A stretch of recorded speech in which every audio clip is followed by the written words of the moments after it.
Hello बच्चों, कैसे हैं आप। आज हम लोग भयानक और विभत्स रस के बारे में पढ़ेंगे। अगर आप रस को शुरुआत से जानना चाहते हैं तो आप मेरे पिछले वीडियोस को देख सकते हैं, जिनका लिंक इसी वीडियो के डिस्क्रिप्शन बॉक्स में मौजूद है। तो चलिए शुरू करते हैं। सबसे पहले भयानक रस। मैं हूँ अर्चना श्रीवास्तव और आप देख रहे हैं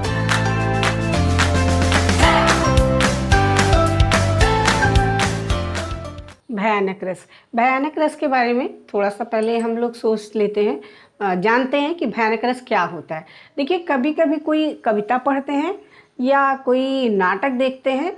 कविता से तो शायद आप उतना रिलेट ना कर पाएँ, नाटक भी आजकल कम ही होते हैं। पिक्चर का उदाहरण लेते हैं।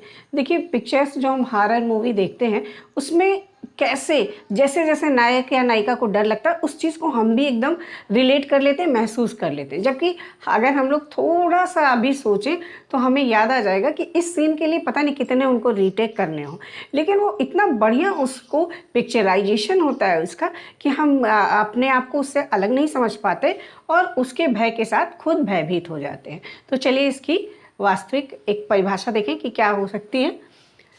डर उत्पन्न करने वाली परिस्थिति या व्यक्ति को देखने, सुनने या कल्पना करने से, कभी कभी कल्पना भी हो जाती है। हम देख रहे हैं दूसरों के लिए और अपने लिए भी कल्पना हो जाती है।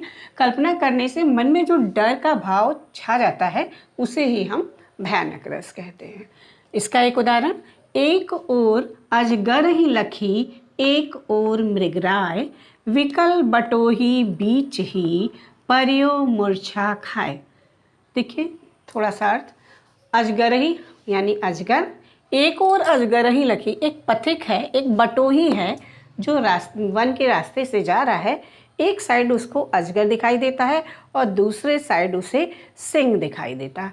मृगराय यानी जंगल का राजा शेर दिखाई देता है। तो ऐसे में वो व्याकुल हो जाता है, भयभीत हो जाता है, भागना चाहता है, थोड़ा भागता भी होगा, लेकिन फिर वो डर के कि मैं किस तरफ जाऊँ, वो मूर्छित होके गिर जाता है। तो यहाँ पे यानी कि उसके अंदर भय उत्पन्न हुआ बटोही के या पथिक के मन में। वही भय हम लोगों के मन में भी, अगर हम, चूँकि इस समय तो केवल थोड़ा सा पढ़ रहे हैं, अगर एक लंबा कुछ काव्य पंक्तियाँ पढ़ें तो हम भी ऐसा रिलेट कर सकते हैं।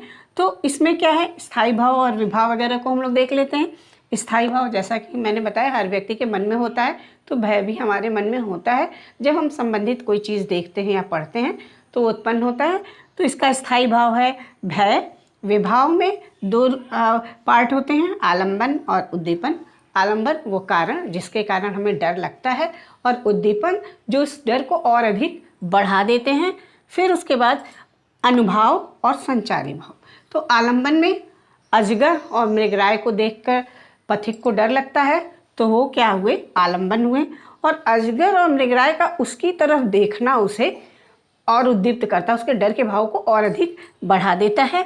और अनुभव क्या करता है, फिर वो घबराता है, भागता है और अंत में मूर्छित हो जाता है। तो घबराना, भागना और मूर्छित होना अनुभव है। संचारी भाव है, क्या है, उसके बीच में उसके मन में क्या क्या भाव आते हैं, विषाद, चिंता आदि भाव आते हैं, भयभीत होता है। तो इन सब के मिलने से भयानक रस परिपूर्ण होता है। अब हम लोग अगला टॉपिक इसका पढ़ेंगे, विभत्स रस। चलिए आगे हम लोग विभत्स रस के बारे में पढ़ें। देखिए, विभत्स रस के बारे में पढ़ने से पहले हमें थोड़ा ये जानना पड़ेगा कि ये जो घृणा या जुगुप्सा का भाव है, स्थायी भाव जो हमारे मन में रहता है, वो कैसे आता है, तभी हम विभत्स रस को भी समझ सकेंगे। जो मांस की, मज्जा की, शव की और खून की, इन सबों की जहाँ बात आती है, जिसको सुन के हमें घृणा आ जाए, तो वहाँ पे ये विभत्स रस होता है। तो चलिए इसकी एक परिभाषा देख लेते हैं कि जब कविता पढ़ने या नाटक को देखने से घृणा का भाव मन में उत्पन्न होता है, अथवा कविता या नाटक में घृणा योग्य वस्तुओं जैसे मांस, खून, मुर्दों का जलना आदि का वर्णन होता है, वहाँ विभत्स रस की परिपुष्टि होती है। तो अब आगे हम लोग एक इसका उदाहरण पढ़ेंगे तो और अधिक हमको अच्छे से समझ में आ जाएगा। सिर पर बैठ्यो काग, आँख दो खात निकारत, खींचत जीभहि स्यार, अति आनंद उर्धारत। देखिए इसका अर्थ जान लेते हैं थोड़ा सा। सिर पर बैठो एक मुर्दा मृत शरीर है, उस पर एक कौवा बैठ के उसकी आँखों को निकाल के खा रहा है, या जो एक सियार श्रृगाल आके जीभों को खींच के खा रहा है। देखिए बात सही है कि ये घृणित है, लेकिन इसका भी एक अलग से मन में ये भाव है जिसके कारण हमारे अंदर घृणा हो रहा है। तो हिंदी साहित्य इसको भी परिभाषित करता है। तो हम लोग इसको भी समझेंगे कि खींचत जीभहि स्यात्, वो खींचता है और इसमें आनंद हृदय में धारण करता है, उसको आनंदित होता है। तो यहाँ पे चूँकि हम सामान्य जन इसको जब पढ़ते हैं सुनते हैं तो हमें थोड़ा सा अच्छा नहीं लगता है, घिन आ जाती है, घृणा का भाव उत्पन्न हो जाता है। तो तभी यहाँ पे विभत्स रस की परिपुष्टि हो जाती है। तो चलिए इसका स्थायी भाव और विभाव वगैरह देख लेते हैं। स्थायी भाव घृणा, ये तो हम सबके मन में है ही है, और कविता पढ़ के वो भाव हमारे अंदर आ जा रहा है। फिर विभाव में आलंबन और उद्दीपन, इसके दो पार्ट हैं। आलंबन कारण यानी मृत शरीर को देख के, काग को देख के, और श्रृगाल यानी सियार को देख के हमारे अंदर ये भाव आ रहा है। और उद्दीपन क्या है? उनका मांस भक्षण करना इस भाव को और अधिक, इस घृणा के भाव को और अधिक बढ़ा दे रहा है। तो यहाँ पे काग और श्रृगाल का मांस भक्षण करना उद्दीपन है। अनुभव, और हम क्या रिएक्ट करते हैं? हम लोग आंखें बंद कर लेते हैं, अगर सामने दिख रहा है तो बच के निकल जाते हैं, कहीं थूकते हैं। तो ये सब क्या है? अनुभव है। और संचारी भाव, पहले तो घिन लगती है, घृणा होती है और डर आदि होता है। इन सब से परिपुष्ट होता है विभत्स रस। चलिए अब कुछ प्रश्न हल कर लेते हैं। उस प्रश्नों को हल करने से पहले हम फिर से रिवाइज कर लें कि विभत्स रस क्या है और भयानक रस क्या है। विभत्स रस में जब हम कोई कविता पढ़ते हैं तो हमारे अंदर घृणा का भाव आता है, और जब भयानक रस की कविता पढ़ते हैं तो हमारे अंदर भय होता है। तो भय और घृणा में हम अंतर करना अगर जान लेंगे और ध्यान रखेंगे तो कभी भी हमारे प्रश्न गलत नहीं हो सकते। पहला उदाहरण है कि कहूँ धूम उठत बरति कतहूँ है चिता, कहूँ होत शोर कहूँ अर्थी धरी है। तो अगर इसका स्थायी, यहाँ पे अर्थी की बात है और चिता की बात है, तो निश्चित ही यहाँ पे विभत्स रस है। और विभत्स रस का स्थायी भाव घृणा या जुगुप्सा है। तो स्थायी भाव हो गया घृणा, और विभाव क्या हो गया? विभाव के भी दो पार्ट होते हैं, आलंबन और उद्दीपन। तो आलंबन क्या है? इसमें चिता और अर्थी ये आलंबन है, क्योंकि इसी के कारण भाव उत्पन्न हो रहा है। अर्थी का धुएं का उठना और चिता का जलना, शोर होना, ये क्या है? उद्दीपन है, जो इस भाव को और अधिक बढ़ा रहा है। फिर अनुभव, हमारे अंदर क्या अनुभव होगा? हम इससे बचना चाहेंगे, और या हमारे अंदर जो ग्लानि होगी या चिंता का भाव होगा तो उसको हम वो हो जाएगा हमारे अंदर संचारी भाव। तो इन सब के कारण फिर ये परिपुष्ट हो जाएगा कि ये विभत्स रस है। दूसरा उदाहरण, उधर गरजती सिंधु लहरियाँ, कुटिल काल के जालों सी, चली आ रही फेन उगलती, फन फैलाए ब्यालों सी। देखिए यहाँ पे समुद्र का वर्णन है। कवि कहता है कि उधर से सिंधु की गरजती हुई लहरें आ रही, यानी चूँकि जब सिंधु में लहरें आती हैं तो गर्जना, तेज आवाज़ होती है, उसको हम कहते हैं गर्जना।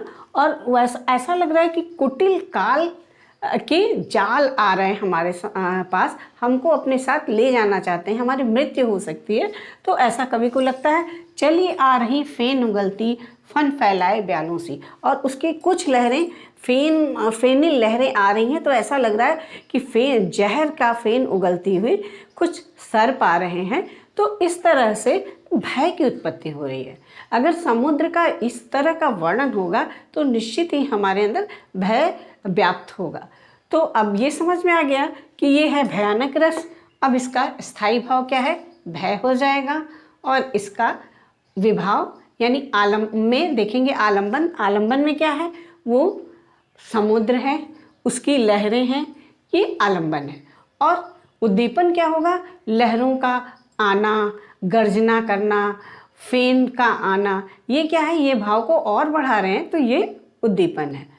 फिर अनुभव हमारे अंदर क्या होगा, उसको देख के कपकपाहट हो सकती है, पसीने से हम तरबतर हो सकते हैं, या रोंगटे खड़े हो सकते हैं। तो कांपने को हम कह सकते कंप कहेंगे, पसीने के होने को हम स्वेद कहेंगे, और रोए खड़े होने को हम कहेंगे रोमांच का होना। तो ये सब होगा संचारी भाव।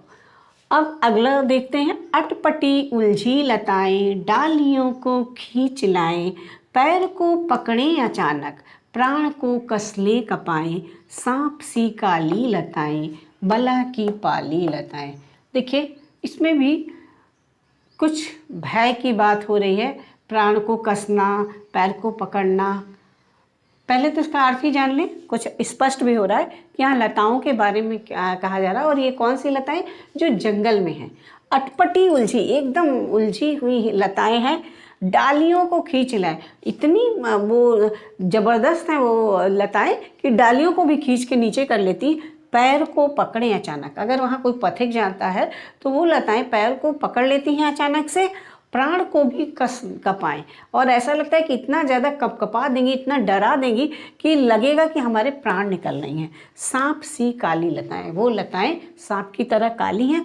बला की पाली लताएं, बहुत ही बुरी तरह ये सब लताएं हैं उलझी हुई, जो जिसको इस वन प्रदेश ने पाल रखा है, बना रखा है। तो ये भी आपका भयानक रस में आया।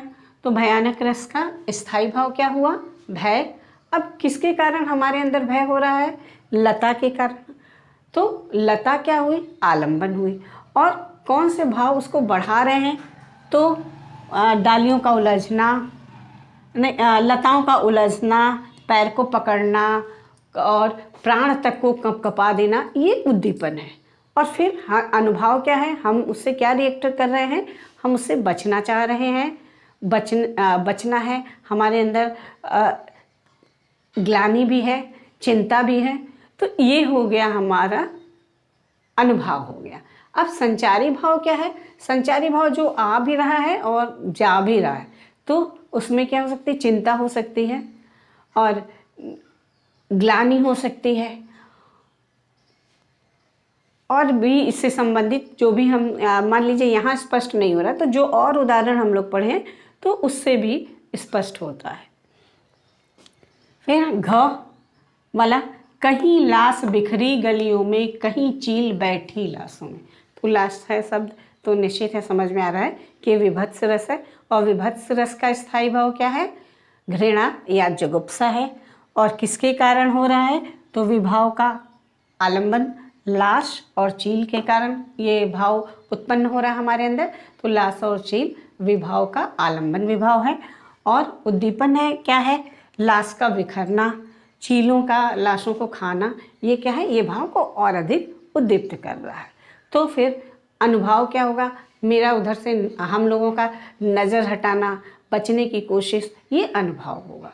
और संचारी भाव क्या होगा, चिंता होगी, आवेग होगा, ग्लानि होगी, ये क्या है, संचारी भाव है। और इसके कारण समझ में आ जा रहा है कि यहाँ पे ये चारों के मिलने से परिपुष्ट हो रहा है कि यहाँ पे विभत्स रस है। पड़ी थी बिजली सी विकराल, लपेटे थे घन जैसे बाल, कौन छेड़े अवनीपति उठे अचानक कांप। देखिए पड़ी थी, यहाँ पे मैं आपको बताऊं कि ये कैकेयी के को भवन पे जाने पर उसके जो रूप है उसको देखकर उसी का वर्णन किया गया है। पड़ी थी बिजली सी विकराल, बहुत सुंदर गौरवाणी है कैकेयी। तो वो बिजली सी के समान विकराल जमीन पे, भूमि पे लेटी हुई हैं। लपेटे थे घन जैसे बाल, उनके जो बाल थे खुले हुए थे, केश सज्जा उन्होंने नहीं की थी, तो उनके बाल बिखरे हुए थे। कौन छेड़े अवनी पति उठे अचानक कांप।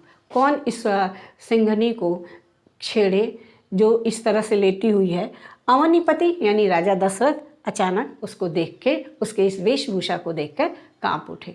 तो यहाँ पे भय इसका स्थायी भाव है। और किसके कारण हो रहा है, तो कैकेयी के विकराल स्वरूप से हो रहा है। तो यहाँ पे वो कैकेयी का जो विकराल स्वरूप है ये आलंबन है, और उद्दीपन क्या है, उसके बिखरे हुए बाल और बिना श्रृंगार किया हुआ शरीर, ये है उद्दीपन। और फिर अनुभाव क्या है, उससे राजा का डरना, कांपना, ये अनुभाव है।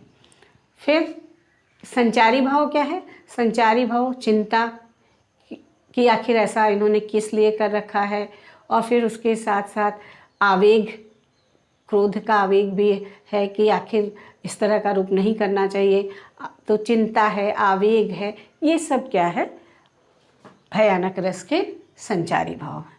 यहीं पे ख़त्म होता है हमारा वीडियो।